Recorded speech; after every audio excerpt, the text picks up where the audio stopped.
चलिए हम इतिहास की श्रृंखला को आगे बढ़ाते हुए अध्ययन करते हैं। कक्षा 6 अध्याय 11 इमारतें, चित्र और किताबें।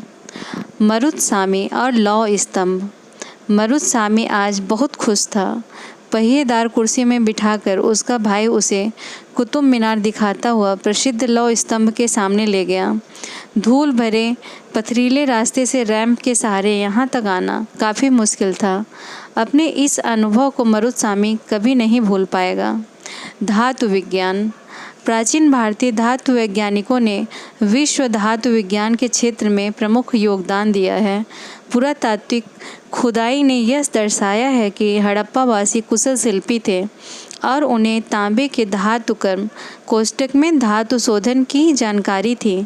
उन्होंने तांबे और टीन को मिलाकर कांसा भी बनाया था। जहां हड़प्पावासी कांस्य युग से जुड़े थे, वहीं उनके उत्तराधिकारी लौह युग से संबद्ध थे। भारत अत्यंत विकसित किस्म के लोहे का निर्माण करता था। खोटा लोहा, पिटवा लोहा, ढलवा लोहा। लौह स्तंभ। मेरौली, दिल्ली में कुतुब मीनार के परिसर में खड़ा यह लौह स्तंभ भारतीय शिल्पकारों की कुशलता का एक अद्भुत उदाहरण है। इसकी ऊंचाई 7.2 मीटर और वजन 3 टन से भी ज़्यादा है। इसका निर्माण लगभग 1500 साल पहले हुआ। इसके बनने के समय की जानकारी हमें इस पर खुदे अभिलेख से मिलती है। इसमें चंद्र नाम के एक शासक का जिक्र है जो संभवतः गुप्त वंश के थे। आश्चर्य की बात यह है कि इतने वर्षों के बाद भी इसमें जंग नहीं लगा है। ईंटों और पत्थरों की इमारतें। हमारे शिल्पकारों की कुशलता के नमूने स्तूपों जैसी कुछ इमारतों में देखने को मिलते हैं।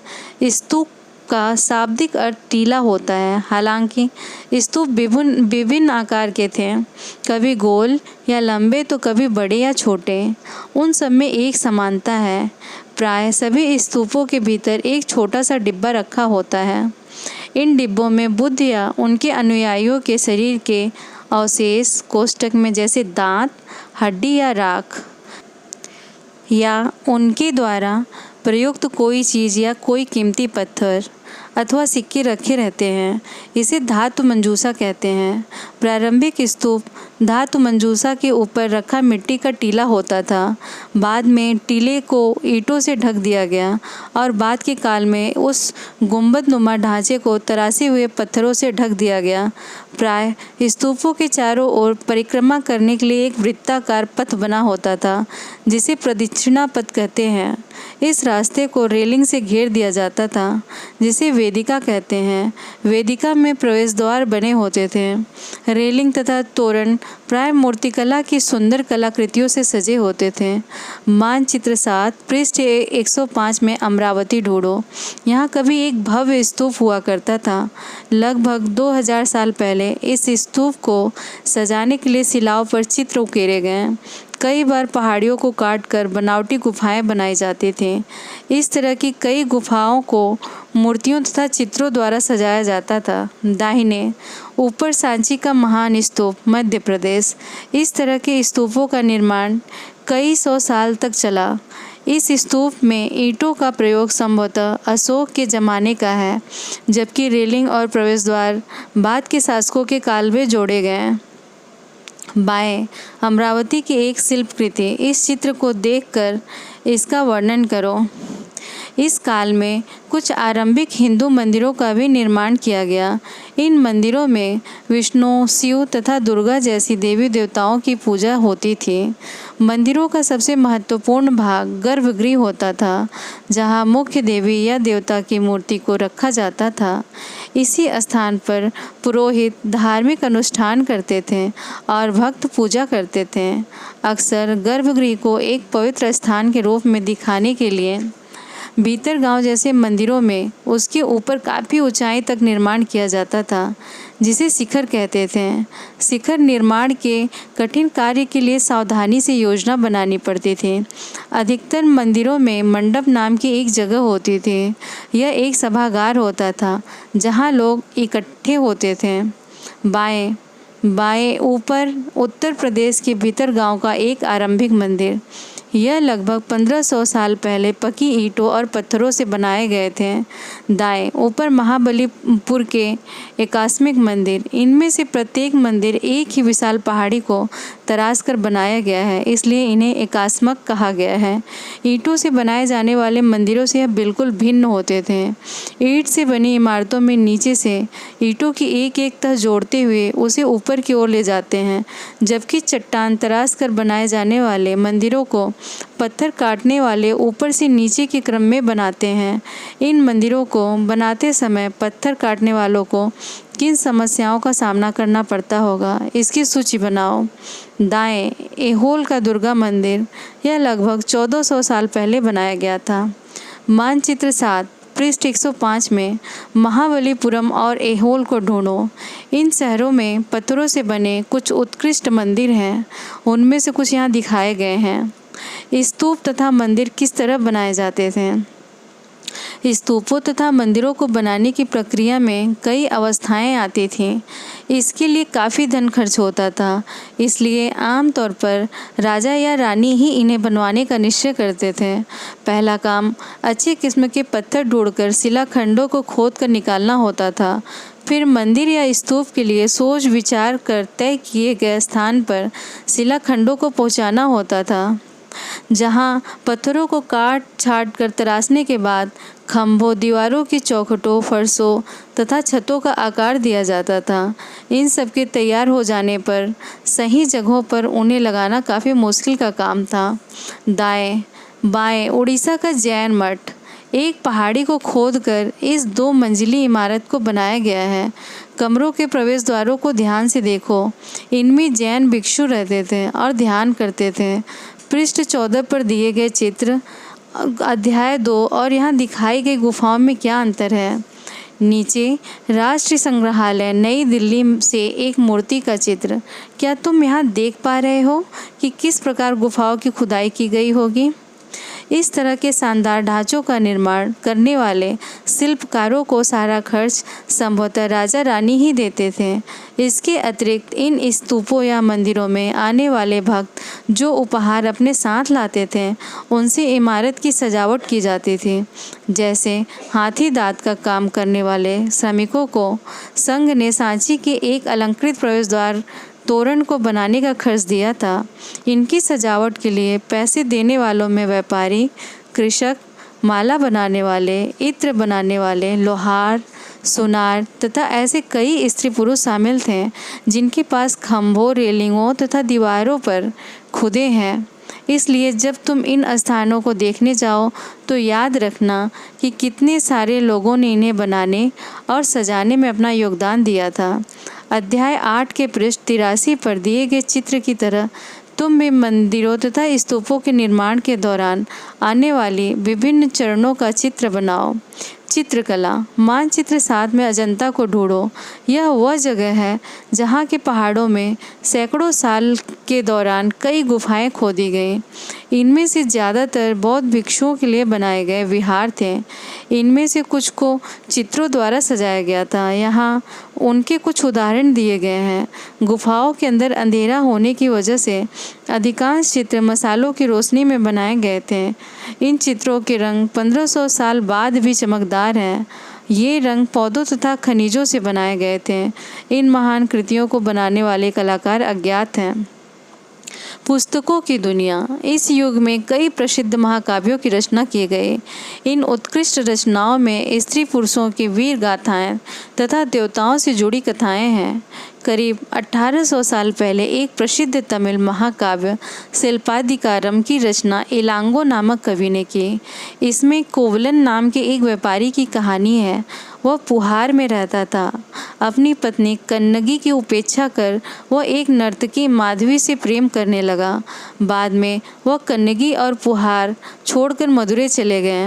वहाँ पांड्य राजा के दरबारी जौहरी ने कोवलन पर चोरी का झूठा आरोप लगाया, जिस पर राजा ने उसे प्राण दंड दे दिया। कन्नगी, जो अभी भी उससे प्रेम करती थी, इस अन्याय के कारण दुख और रोष से भर गए। उसने मदुरै शहर का विनाश कर डाला। शिल्पाधिकारम से लिया गया एक वर्णन। यहाँ कवि ने कन्नगी के दुख का इस तरह वर्णन किया है। ओ मेरा दुख तो देखो, तुम मुझे सांत्वना तक नहीं दे सकते। क्या यह सही है कि विशुद्ध सोने से भी सुंदर तुम्हारा शरीर बिना धुला धूल से सना यूं ही पड़ा है? यह कहाँ का न्याय है कि गोधूल की इस स्वर्णिम आभा से फूल माला से ढके सुंदर वक्षस्थल वाले तुम जमीन पर गिरे पड़े हो? मैं अकेली असहाय और हताश होकर खड़ी हूँ। क्या ईश्वर नहीं है? क्या इस देश में ईश्वर नहीं है? पर क्या उस स्थान पर ईश्वर रह सकते हैं जहाँ के राजा की तलवार निर्दोष नवागंतुक के प्राण ले लेती है? क्या ईश्वर नहीं है? नहीं है। एक और तमिल महाकाव्य मणिमेखली को करीब 1400 साल पहले सत्यनार द्वारा लिखा गया। इसमें कोवलन तथा माधवी की बेटी की कहानी है। ये रचनाएं कई सदियों पहले ही खो गई थीं। उनकी पांडुलिपियां दोबारा लगभग 100 साल पहले मिले। अन्य लेखक जैसे कालिदास, जिनके बारे में तुमने अध्याय 10 में पढ़ा है, संस्कृत में लिखते थे। मेघदूत का एक श्लोक, यहाँ उनकी सबसे प्रसिद्ध रचना मेघदूत से एक अंश दिया गया है। यहाँ एक विरही प्रेमी बरसात के बादल को अपना संदेशवाहक बनाने की कल्पना करता है। देखो, इसमें किस तरह कवि ने बादलों को उत्तर की ओर ले जाती ठंडी हवाओं का वर्णन किया है। तुम्हारे बौछारों से मुलायम हो उठी मिट्टी की भीनी खुशबू से भरे, हाथियों की सांस में बसे जंगली गुलर को पकाने वाले शीतल बयार तुम्हारे साथ धीरे धीरे बहेंगे। क्या तुम्हें लगता है कि कालिदास को प्रकृति प्रेमी कहा जा सकता है? पुरानी कहानियों का संकलन तथा संरक्षण। हिंदू धर्म से जुड़ी कई कहानियाँ जो बहुत पहले से प्रचलित थे, इसी काल में लिखी गई। इनमें पुराण भी शामिल है। पुराण का शाब्दिक अर्थ है प्राचीन या पुराण।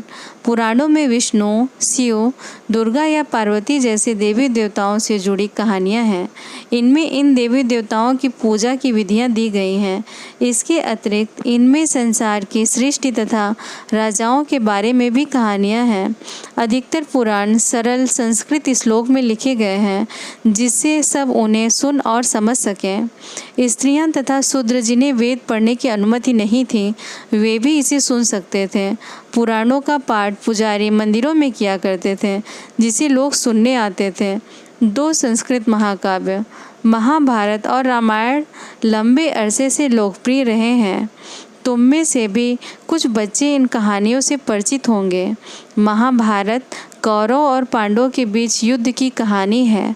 इस युद्ध का उद्देश्य पुरु वंश की राजधानी हस्तिनापुर की गद्दी प्राप्त करना था। यह कहानी तो बहुत ही पुरानी है, पर आज हमें जिस रूप में जानते हैं वह करीब 1500 साल पहले लिखी गई। माना जाता है कि पुराणों और महाभारत दोनों को ही व्यास नाम के ऋषि ने संकलित किया था। महाभारत में ही भगवद गीता भी है, जिसके बारे में तुमने अध्याय 9 में पढ़ा था। रामायण की कथा कौशल के राजकुमार राम के बारे में है। उनके पिता ने उन्हें वनवास दे दिया था। वन में उनकी पत्नी सीता का लंका के राजा रावण ने अपहरण कर लिया था। सीता को वापस पाने के लिए राम को लड़ाई लड़नी पड़ी। वे विजयी होकर कौशल की राजधानी अयोध्या लौटे। महाभारत की तरह ही रामायण भी एक प्राचीन कहानी है, जिसे बाद में लिखित रूप दिया गया। संस्कृत रामायण के लेखक वाल्मीकि माने जाते हैं। इस उपमहाद्वीप के विभिन्न भागों में महाभारत और रामायण के भिन्न भिन्न रूपांतर लोकप्रिय हैं। इनके आधार पर नाटक, गीत और नृत्य परंपराएं भी उभरे। पता करो तुम्हारे राज्य में कौन सा रूपांतर प्रचलित है। आम लोगों द्वारा कही जाने वाली कहानियाँ। आम लोग भी कहानियाँ कहते थे, कविताओं और गीतों की रचना करते थे, गाना गाते थे, नाचते थे और नाटकों को खेलते थे।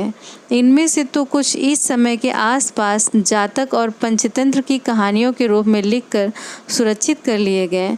जातक कथाएं तो अक्सर स्तूपों की रेलिंगों तथा अजंता के चित्रों में दर्शाए जाते थे।